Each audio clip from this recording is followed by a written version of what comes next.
Comment peindre un cheval facilement? Comment peindre un cheval qui gambade dans un champ de façon simple à la peinture acrylique? Bonjour, c'est Claude. Alors, c'est vrai, je n'ai pas peint de cheval depuis longtemps, mais le processus reste le même que dans toutes mes autres peintures, c'est-à-dire d'essayer de mettre en place les valeurs, les textures et les couleurs de façon simple et rapide. J'ai donc choisi cette petite jument au trot. Alors sa couleur, ou plutôt sa robe, est baie, c'est-à-dire dans des tons brun-roux, avec quelques particularités, dont la tache blanche sur le front, ce qu'on appelle la liste, et les extrémités des pattes blanches également, les balsanes. Alors maintenant, comment peindre toutes ces nuances de brun-roux sans tomber dans des aplats sans relief? Il faut parvenir à rendre le relief, les volumes de tout ça, notamment des masses musculaires. Alors vous êtes prêts pour ce challenge? Allons-y. J'ai commencé par faire un petit croquis de cette jument avec de l'ombre brûlée, et vous voyez, plus ou moins diluée, pour obtenir déjà un peu les valeurs. J'ai travaillé comme d'habitude sur un fond de contreplaqué, et je commence par mettre en place les valeurs les plus sombres avec un mélange d'ombre brûlée et de noir. Et je vais commencer à poser quelques couleurs sur le cou, sur la tête du cheval, pour l'instant sans trop de précision car nous y reviendrons. Alors pour la base, pour ce cheval qui a des couleurs plutôt roux orangé, j'ai choisi l'ombre brûlée, la terre de sienne brûlée, l'ocre jaune, le jaune et un rouge vermillon ainsi qu'un orange, et deux bleus, un bleu cobalt et un bleu phthalo. Alors je vais vite, vous voyez, je commence déjà par la zone blanche, la liste blanche, le bout du museau un peu plus clair. Et j'utilise pour tout cela une brosse plate. Alors classiquement, on commence en peinture toujours avec un pinceau large pour finir avec des pinceaux de plus en plus petits pour les détails. Vous voyez que je procède un petit peu différemment pour ne pas être prisonnier des détails. Donc il est rare que j'utilise un pinceau fin, même pour les petits détails, mais je préfère un pinceau plat utilisé sur la tranche. Et je varie déjà un peu les couleurs sur les joues et sur le nez de ce cheval en rajoutant un élément un peu bleuté sur la pointe du nez et des tons un peu plus orangés vers l'œil. Contrairement à ce que je fais d'habitude en essayant de remplir la peinture un peu partout et revenir ensuite sur les détails, je commence par finaliser la tête pour avoir une impression de ce que va donner le tableau par la suite.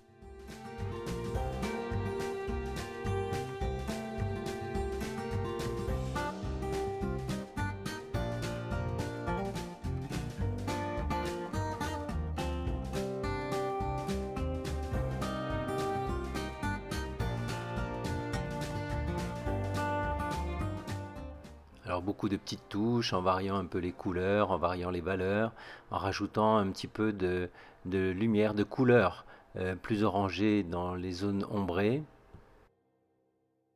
Alors la tête est terminée, vous voyez, avec quelques détails rapides, mais vous voyez que je ne suis pas allé trop loin. Faites attention de ne pas reproduire avec exactitude ce que vous voyez et de passer des heures sur chaque zone, car ça peut devenir extrêmement ennuyant. Bien sûr, même ça peut convenir à plusieurs peintres qui vont se rapprocher du réalisme, comme la photographie, mais à mon avis, ce n'est pas la bonne façon de faire pour débuter. Et je préfère que vous preniez le risque de rater en étant trop rapide, mais en fait avec le temps vous allez voir que le risque est plutôt de réussir un effet plus spontané et donc plus vibrant. Je vais commencer maintenant à peindre le flanc de cette jument avec des tons, vous le voyez, un peu plus orangés, un mélange d'orange, d'ocre jaune, de sienne brûlée.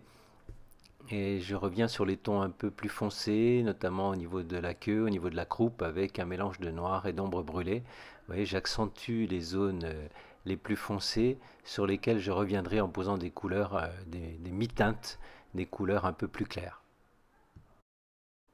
Alors toujours des touches assez rapides, assez larges, et je pense que cette façon de faire peut vous ouvrir un espace de liberté et d'excitation dans la création plutôt que d'être trop attentif aux détails.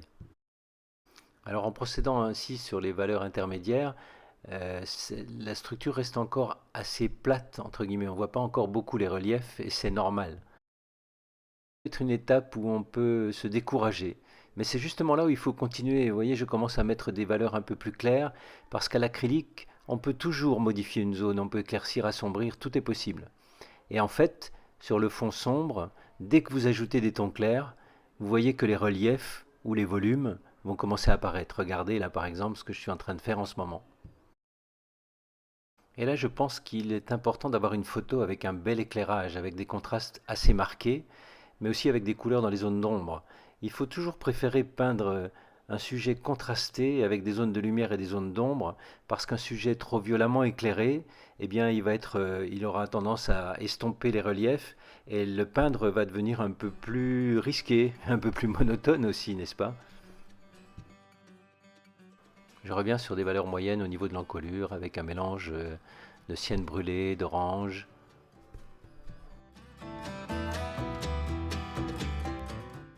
Et j'ajoute encore quelques zones un peu plus sombres avec un mélange d'ombre brûlée, de bleu de cobalt.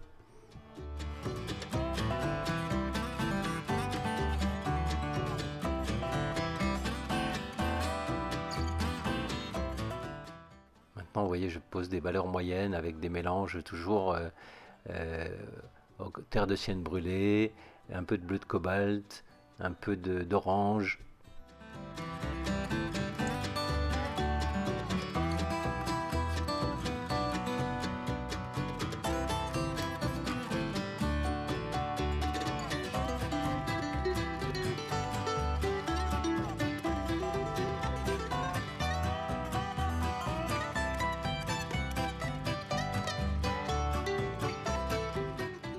Et vous voyez, le cheval commence à sortir un peu quand on ajoute des zones claires. En fait, le processus, c'est juste de continuer à aller et venir entre les lumières et les ombres.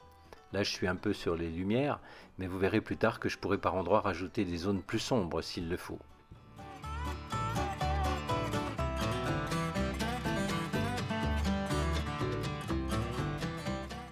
En fait, il faut savoir à certaines étapes prendre un peu de recul. Vous arrêtez quelques instants, vous éloignez, reculez un peu, et pour juger si tout est correct ou s'il y a des modifications à apporter. Alors il faut être critique dans votre regard, mais sans dévaloriser votre travail. Juste constructif.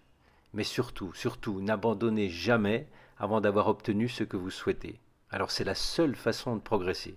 Mais n'y passez pas des heures non plus, parce que là, vous seriez sur la mauvaise voie. Allez vite dans vos décisions et vous serez surpris du résultat.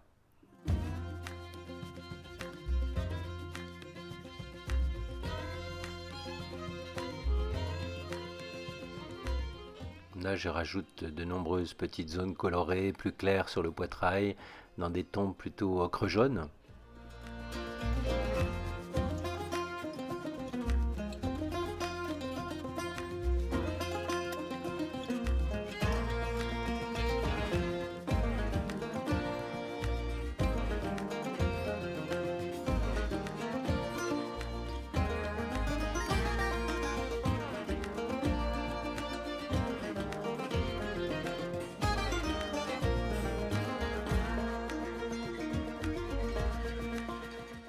Et maintenant la peinture des membres avec des petites touches plutôt de valeur moyenne pour l'instant. Et je rajouterai les balsanes clairs ensuite. Voilà, là j'utilise un blanc presque pur sur les zones les plus claires des extrémités du membre.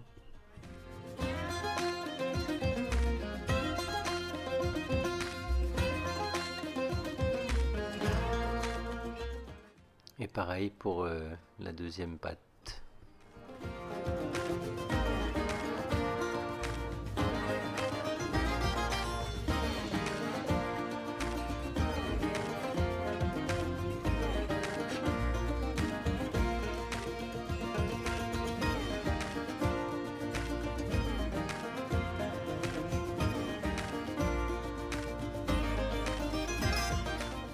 Et je vais revenir encore sur le corps du cheval avec des zones plus claires et plus colorées, en sachant qu'il est nécessaire de mettre plusieurs couches pour obtenir l'effet souhaité dans certaines zones, notamment parce que la peinture acrylique en séchant, vous le saviez, devient un peu plus sombre.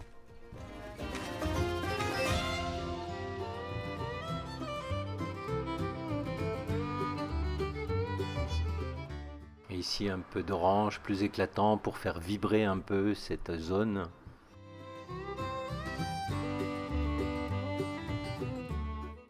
Et j'essaie d'obtenir en fait une belle gamme de couleurs pour tous ces tons brun-roux, ce qui n'est pas simple. Alors il faut donner du réalisme, mais il ne faut pas non plus trop peaufiner.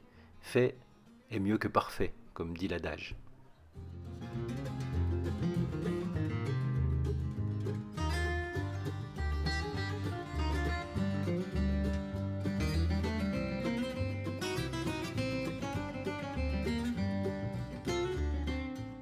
Et je continue les postérieurs en commençant par les tons foncés.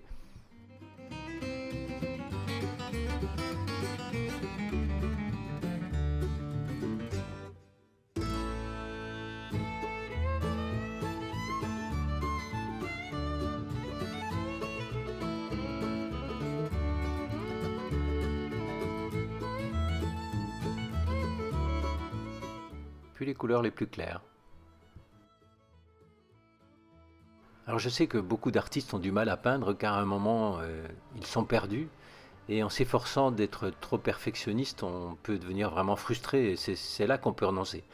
Je le sais, je sais de quoi je parle parce que j'ai malheureusement vécu ça, enfin ou heureusement, plusieurs fois déjà. Ça fait partie de l'apprentissage.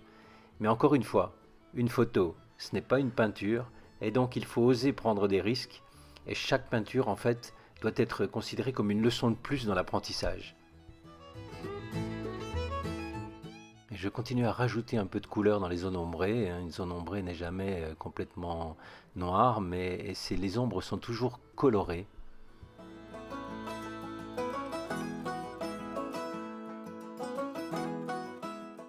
Et maintenant un peu de blanc sur les extrémités des postérieurs.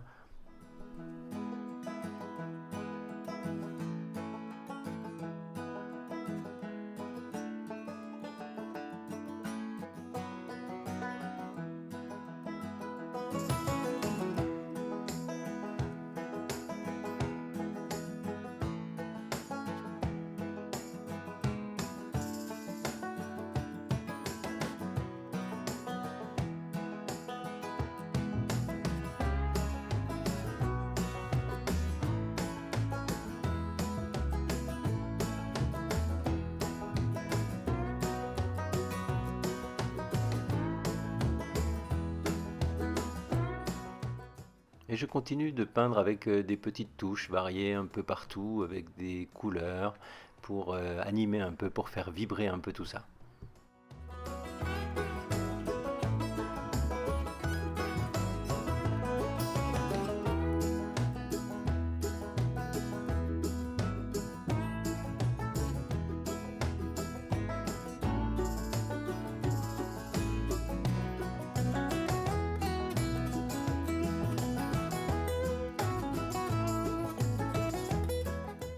Et maintenant je commence l'arrière-plan avec un pinceau large et des valeurs bleutées verdâtres. Le but du jeu étant de rester simple sur cet arrière-plan pour bien mettre en valeur la petite jument.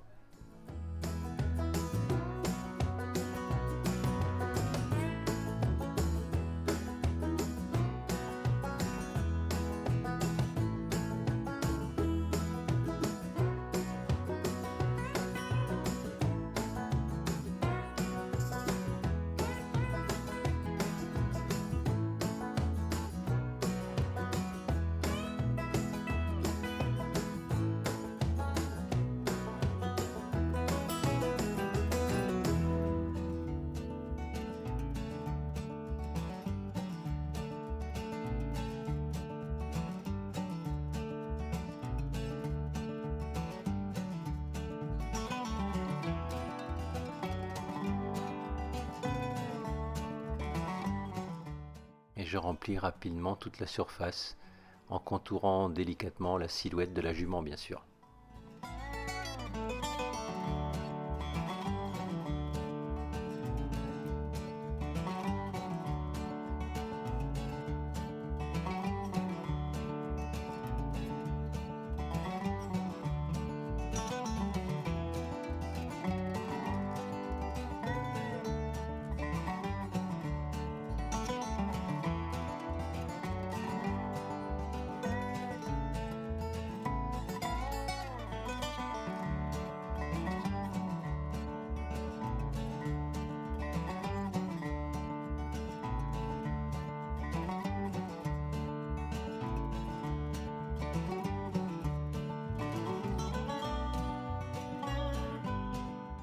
sur la zone inférieure des couleurs beaucoup plus vertes pour matérialiser la prairie.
Quelques variations avec des tons plus clairs.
Et quelques touches plus foncées pour matérialiser l'ombre de la jument.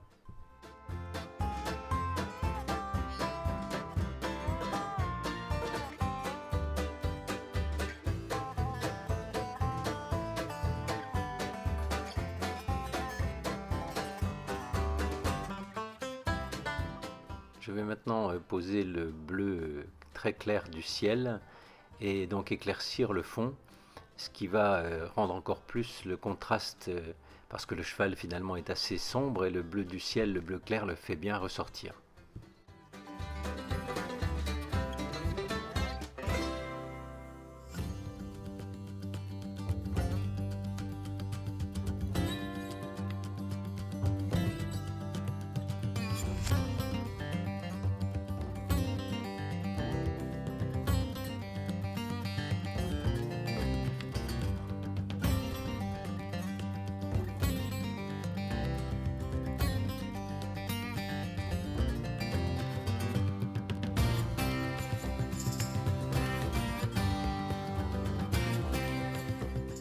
Alors encore une fois, pas trop de détails sur le fond, même sur les masses de feuillage des arbres en arrière-plan, juste quelques touches un peu plus foncées, très grossières, pour matérialiser les ombres à distance, mais pas plus que ça.